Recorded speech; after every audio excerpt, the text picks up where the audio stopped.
Welcome back, ladies and gentlemen, with our main topic today in the breakfast show.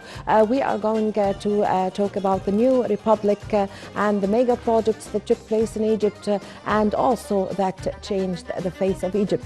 To shed more light on this, we have the pleasure to have this morning with us Dr. Ibrahim Ghazawy, Professor of International Relations. Good morning, Dr. Ghazawy. Good morning to you. Well, Dr. Ghazawy, how in the past few years, how did Egypt change into the new republic? A lot of changes have taken place and already ongoing in terms of making such transition indeed between a periodic time in history, in recent history, and another time where a lot of aspirations of Egyptians are to be fulfilled.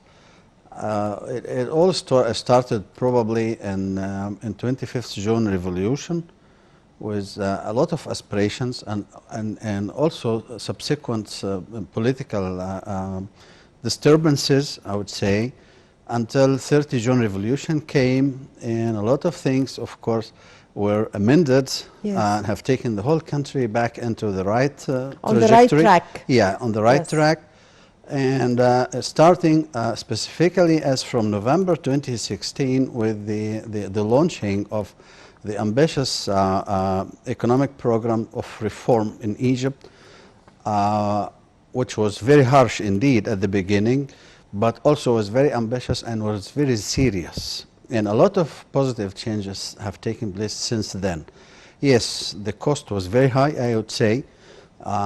Egyptian society have endured a lot of, I would say, suffering sometimes from the prices and from a lot of changes in economic life. But at the end, with the all positive feedback taking place today for us, we have to be proud of what has been achieved so far.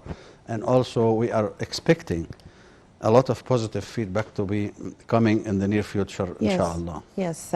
So, Dr. Ghazawy, Egypt has witnessed a great leap in all the fields since President Abdel Fattah al-Sisi came to office. And recently, a few days ago, the President was inaugurating housing projects in the 6th of October governorate.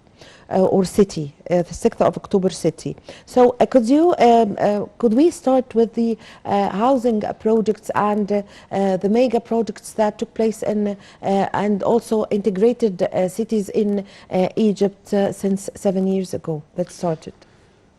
Well, I believe this is one of the main challenges that faced Egypt for a long time and still also facing Egypt, with a dramatic change in terms of how the government have dealt with such challenges.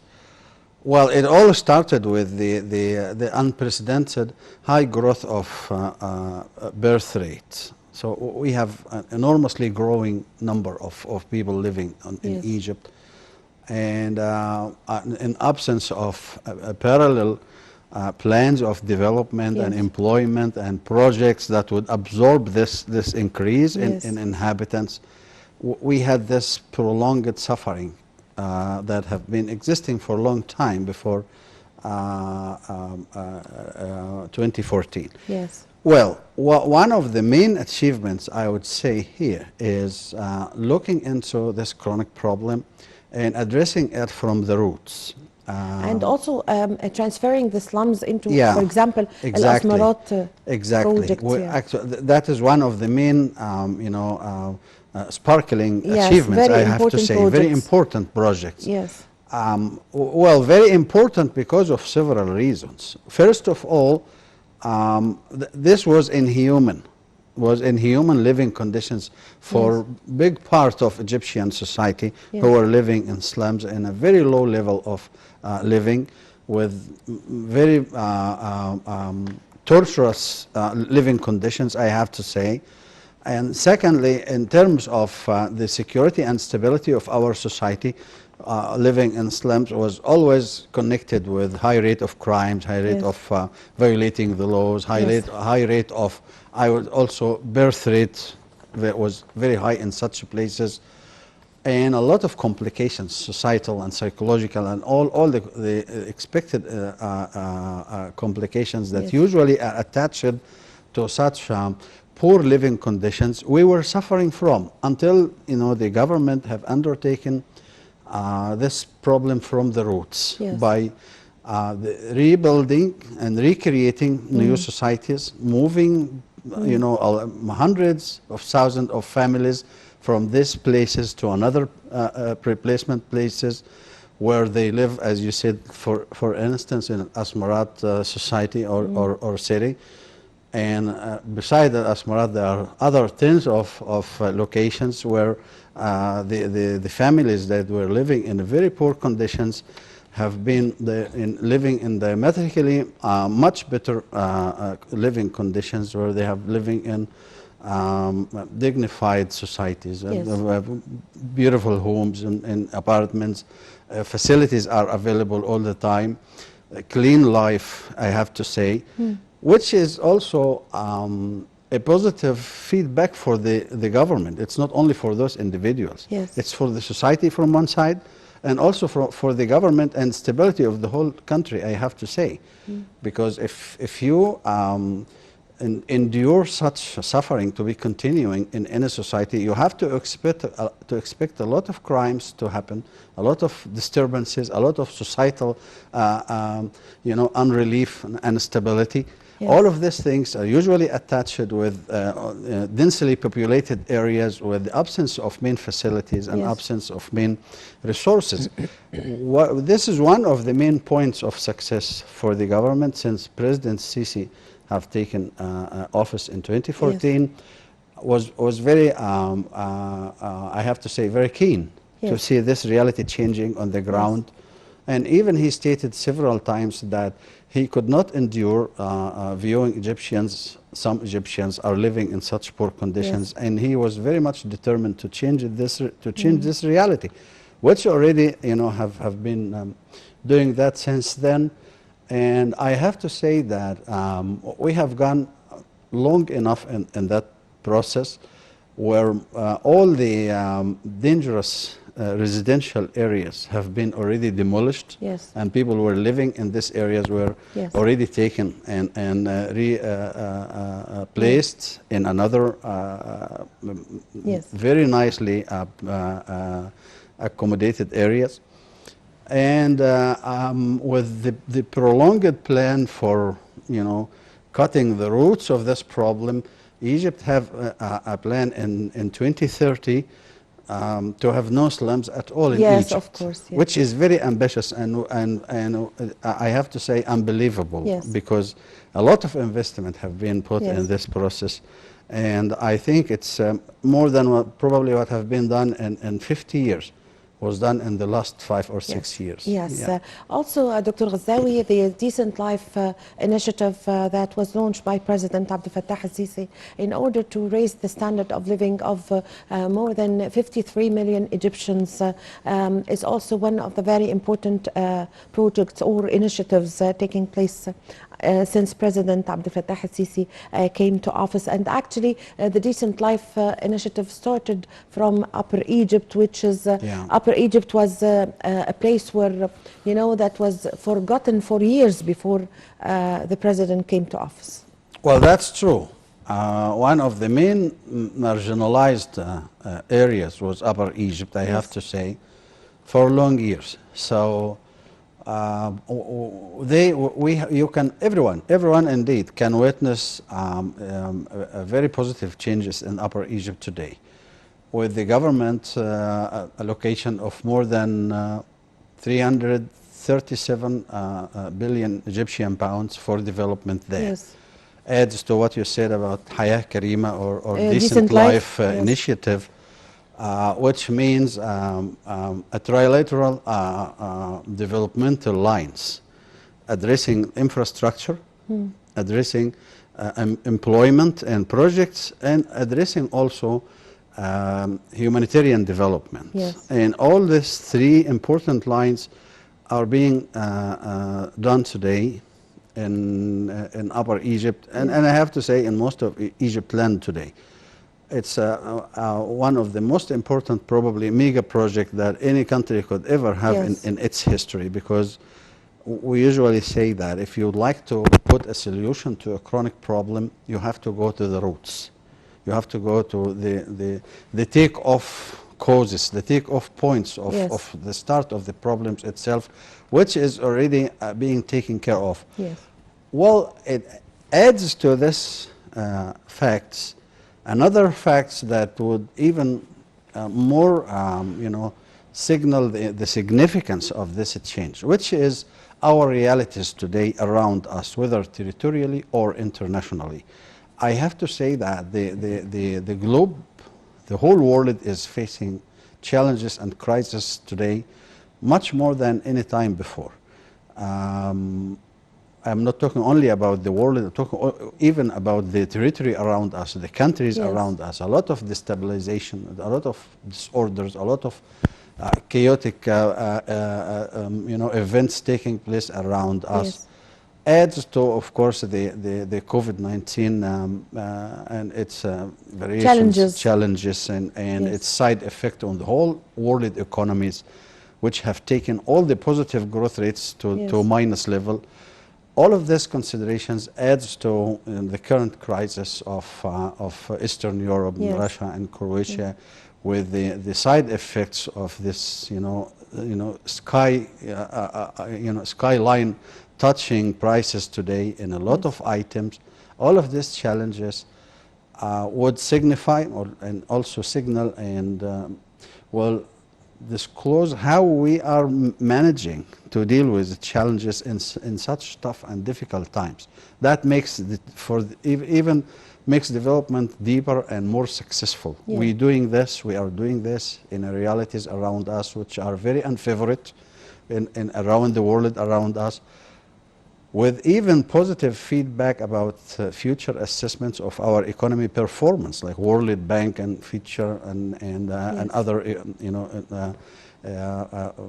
international economic institutions feedback about their expectations about Egyptian economy Yes. today and in 2023 until 2030. Yes. All positive expectations. This gives us like sort of shedding the light on how we are moving today. But I have to remember, and I have also to reconnect with the fact that all such positive things could not happen unless we started this economic reform program in 2016, in November 2016. That was an inevitable move to positive changes. And it came even in the right time. I have to say, it came in the right time, because unless we've done this move, which was very difficult indeed, and Egyptian people have endured a lot of suffering, we have to say that. Even the president himself stated this many, many times, that the real hero of such positive changes was Egyptian people, because they understood the challenges and they accepted this tough transition period until the economic reform program start to yield its feedback. Well, I'm not saying that everything is so perfect today, but we are in the On right the right track. track, Yes, we are in the right track. We still have some suffering, we still have problems, but also we're still making very good progress in terms of infrastructure, maintenance infrastructure, structure again, rebuilding, and talking about Upper Egypt, as you just mentioned. Just one thing to be giving a signal of what happened there in the last 5 or 6 years. You talk about 6,600 kilometers of roads. Yes. Out of them, 2,660 kilometers totally new roads connecting all Upper Egypt governorates and big cities together. Adds to the full maintenance and requalification of another 4,000 kilometers of roads. Yes.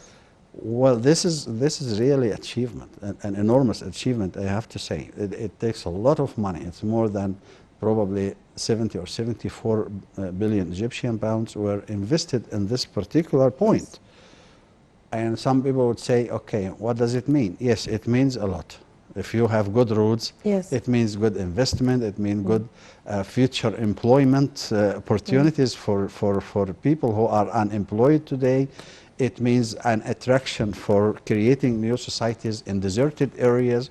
It means more green areas around the roads. It creates a lot of positive changes. Yes. If you create a road in the desert, it means like within few years you will have in this desert uninhabited areas, Yes. facilities, Yeah. green places, agriculture, industry, everything. Facilities Yes. will follow. Yes. So you Yes. start usually with Yeah. roads. Yeah. So we are going to have a short break and we'll be back, ladies and gentlemen. A short break and I'm going to be back with you.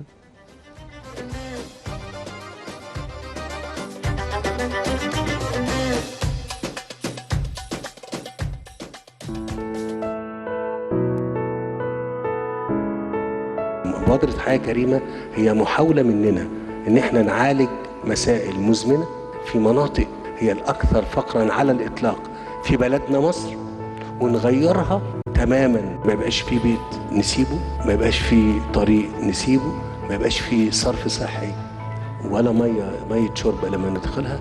لازم الدولة المصرية خلال السنتين 3 اللي جايين تبقى دولة تانية بما فيها القرى اللي احنا شغالين عليها.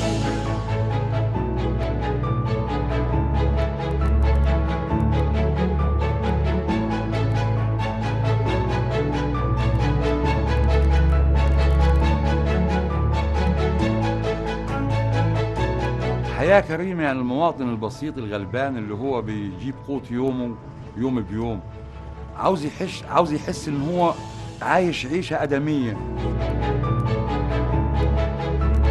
حياة كريمة دي يعني أحسن حاجة عملوها لنا بصراحة، يعني احنا كنا في حاجة وحشة خالص يعني. حياة كريمة بتسمع الناس والأطفال قبل الناس الكبيرة. إن كلمة حياة كريمة المواطن يمكن بصيرها لشخصه، ولكن الترفيه البنية التحتية مع حياة كريمة أفضل أفضل أفضل. المواطن البسيط العادي الغلبان اللي معه 3 4 عيال حس بالنمو وحس ان حياة كريمة ان فتحت المشاريع. والمشروع اللي انا شغال فيه تبع مبادرة حياة كريمة، والحمد لله وفرت لنا شغل انا وجميع من الناس. يعني كنا انا في حالة عدم وجود فرصة عمل. صراحة من وقت ما بنوا لنا البيت واحنا بقينا في حالة تانية، ما كناش اصلا نحلم بربع كده يعني.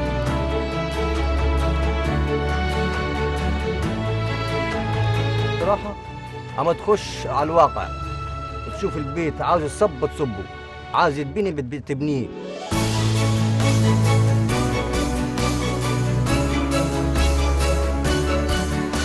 لما نشوف المحتاج ابتسم لينا، دعا لينا، شكرنا، في ناس بتعيط من الفرحه، فدي بالنسبه لنا حاجه كبيره قوي. يعني مش محتاجين حاجه بعدها والله، ولا فلوس ولا اي حاجه، احنا نازلين للناس دي، نازلين عشان خاطر السعاده بتاعتهم.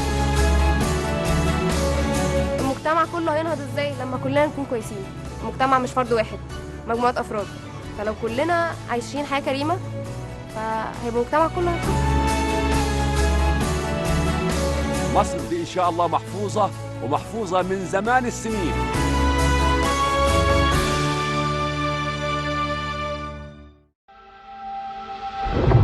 أنا لما باجي أتكلم وأعلق ببقى الهدف إن أنا أشاور للناس وللإعلام على القضايا اللي إن هم ينتبهوا ويتكلموا معانا فيها. الريف المصري هيسمع في القطاع الصحي إزاي؟ لما أنا أخش على كل الترع اللي موجودة وعمل لها تبطين، يا ترى يزود حجم الإصابة المحتملة للأمراض اللي بتيجي من ده ولا لا؟ ولما أنا أعمل الصرف الصحي في خلال 3 سنين اللي بتمنى إن احنا نقدر نعمل كده، ويا رب يعيننا على كده. الصرف ده ما بيترميش في أي حتة. يا ترى بقى تأثير ده على المصارف بتاعتنا هيبقى عامل إزاي؟ وتأثيره على الصحة العامة يا دكتورة هيبقى عامل ازاي؟ احنا عاملين حسابنا في حاجة واحدة بس. ايه يا دكتور مصطفى؟ التمويل. اللي هو كان عبء الأعباء على أي حكومة إنها تحل مسألة. هنجيب فلوس منين؟ Welcome back, ladies and gentlemen. We are discussing the new republic and the mega projects that have changed the face of Egypt. We continue our interview with Dr. Ibrahim Al-Ghazawy, Professor of International Relations. Well, Dr. Ghazawy, also there were mega projects established, especially we would like to shed light on the integrated cities like the El Galala Plateau and also El Alamein city, and of course the new administrative capital, which is going to be the capital of Egypt.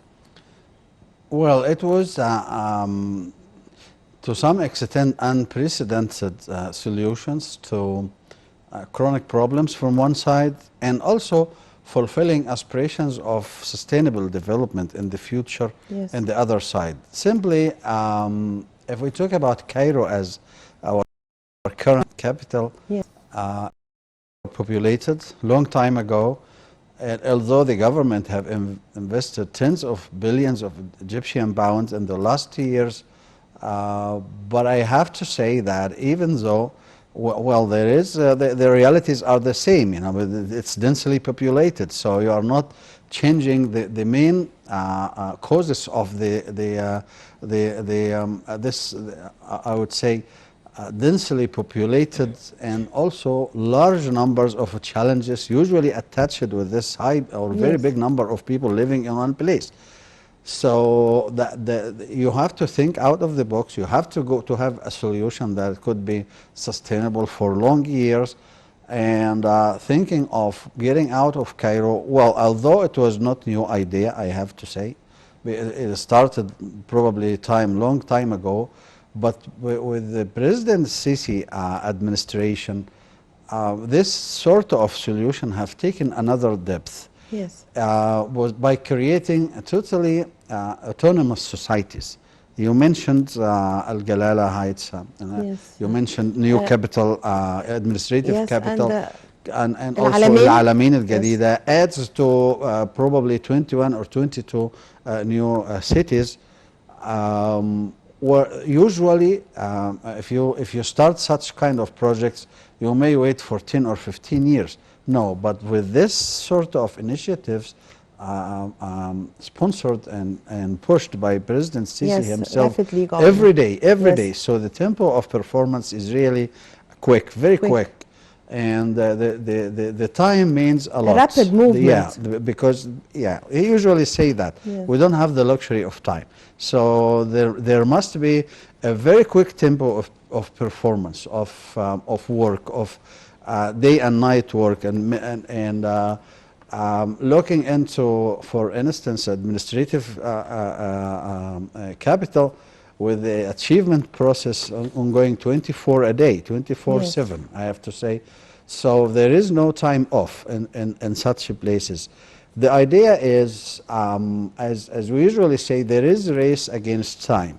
You have to work very hard, because actually you have a lot of problems. If you don't do this, if you don't close the door in the face of growing problems, after 1 year from now, you will have the same problems doubled, and even doubled 2 or 3 times, with this rising prices of everything around us and the world around us. So the projects that is made today, 1 year from now, will be probably priced much higher than the price today.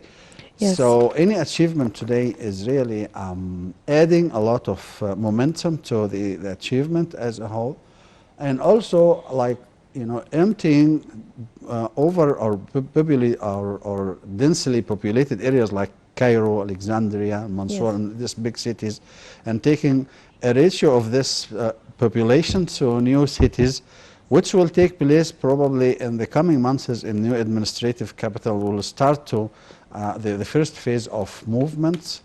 The government facilities there, with the employees, and with a lot of people will start to be there. Well, that's a dream that comes through day after day, which is creating new life and creating also new societies. And I think this is the real solution that should have been adopted probably 30 or 40 years ago. We are very late indeed. But with the achievements taking place today on the ground, we see a lot of changes, even on weekly basis. So the president are probably one day after another inaugurating new mega projects being opened for the first actually time. we are going to watch now a profile on housing projects in Egypt, and we will be back.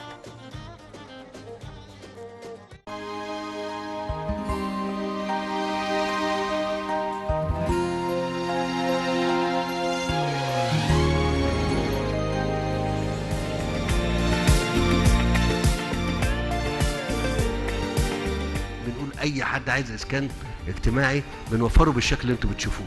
لو اتطلبت مليون وحده سكنيه اسكان اجتماعي هنعمله. موضوع الاسكان كفكره اترسخت في نفوسنا في سنين طويله جدا ان مفيش حل لها، اتحلت خلاص. وانا قلت ان احنا مش هنخلي في مصر طلب على شقق في اي محافظه من المحافظات الا ما نكون لبيناها. لما الدوله تعمل حاجه بتاخد بأساليب العلم وبأساليب التخطيط السليمة في أي منشآت بتعملها، ومش بس كده، ولما تيجي تنفذها بتنفذها بالشكل اللي يتلائم مع متطلبات الحياة. ده احنا لسه بنبتدي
Welcome back. We continue our interview with Dr. Ibrahim Ghazawy, Professor of International Relations. Doctor, as we've just watched and we were just discussing with you the integrated cities in Egypt and also the housing projects. And actually, President Abdel Fattah al-Sisi's vision and idea is to connect and provide transportation and connect the roads and the bridges to be connected to these new cities. Especially, we have witnessed in Cairo the president during the previous years until now is inaugurating every day new roads and new bridges in order to be connected to or facilitate the citizens' movement to the new administrative capital. Well, very impressive indeed what we have seen, and I have to say that what we just have seen on the TV today now is just a drop in the sea of achievements in the last years, and it's very indicative that the main point of our topic today is addressing the chronic causes of our problems from the roots. Not giving sedatives or temporary solutions, but going to the take-off point of negative factors in our life in Egypt recently, which is really very impressive, as I mentioned. Really impressive. Why? Because you spend the time as a state, as a country, as a government, spend the time probably in a much higher level of expenditure. Yes. But you have sustainable presence of positive value in the society. You know what I mean? because you are creating something that is sustainable, will continue with you for years and years. It's not just a solution temporary for 1 or 2 months or 1 or 2 years, Yes. but you are creating passages for new generations. You are creating new horizons for the new generations. If you talk about new cities, this is something not only concerned with us who are living today, but concerning also with our sons and our granddaughters and sons in the future. That's what, when we say a new republic, yes, we mean this, because you are creating new societies, totally new societies, urban areas, new rural areas, agricultural land, and a lot of things. It will take some time, yes, but it started already to yield its positive feedback with a lot of agricultural mega projects, agricultural reforms, adding new land, agricultural land to our productive land in Egypt. For the first time, probably in history, you add tens of thousands of hectares on year basis, which is really like supplementing housing, supplementing infrastructure, and all of this. It's just like economic circles working and also together. the new republic is also witnessing a great leap in the field, many fields like trade and energy also. I thank you very much for joining us today in the Breakfast Show, Dr. Ibrahim Ghazawy, Professor of International Relations. Thank you very much for your time. Thank you so much. Ladies and gentlemen, now I leave you with the Tourism Magazine with Dina Yunus.